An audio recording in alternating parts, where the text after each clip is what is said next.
Do you want to live a little more consciously? I bet you do, because that usually means living with more calm, more peace of mind, more awareness of opportunities, more creativity, and the ability to function a little bit better. I want to share two practical tricks that can help you pay a little more attention to your everyday life, feel richer in your experiences, and slow down some of your automatic reactions. I'm Michael, a psychotherapist in Cedar Park, Texas.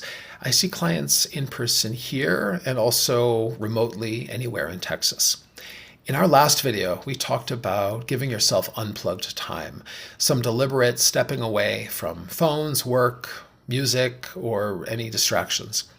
It's a powerful way to break the unconscious flow of routine and notice what's really happening in your life. It does more than let you rest. It creates a little gap between the external stimulus and your emotional and behavioral responses. In other words, it helps you to slow down your reactions to what the world gives you so that unconscious patterns can become more conscious. You can start to see what's fueling your reactions, which is often a drive to avoid something, and you can get the chance to respond differently and often more purposefully. Even a few minutes a day can make your life feel a little richer and more present. The second trick is to break up a routine.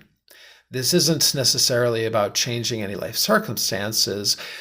It's more about how you interact with them.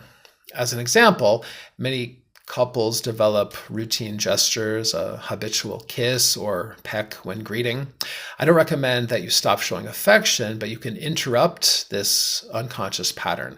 The next time you greet your partner, try just holding their hand and giving a mindful kiss on the hand or forehead, or just look into their eyes, or if appropriate, invite a longer, more engaged kiss.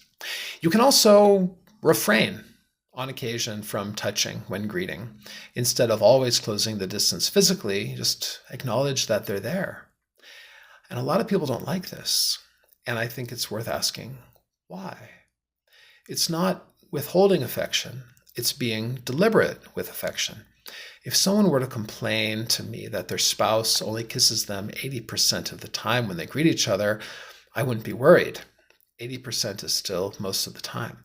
But that 20%, that can provide a little bit of, I wonder what I'm going to get. Remember how exciting it was when you first started dating? You wondered if now was the time to kiss.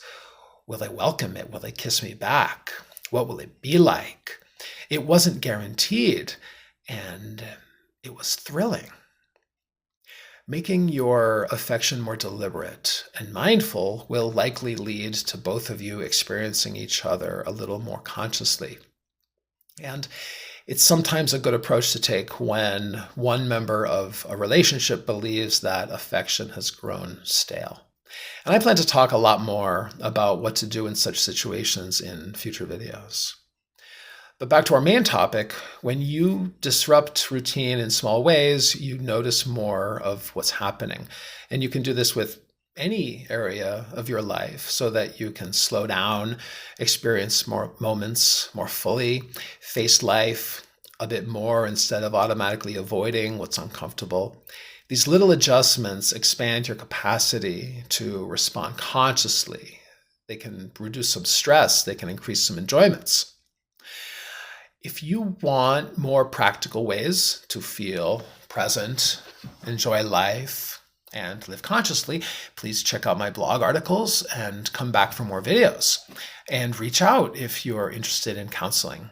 I help people move past habitual patterns so that they can feel grounded, confident, and alive in their everyday experiences. You can find me at mg-counseling.com. And of course, if these ideas are helpful to you, please help me spread the word by liking, sharing, subscribing, or talking about me in the sauna.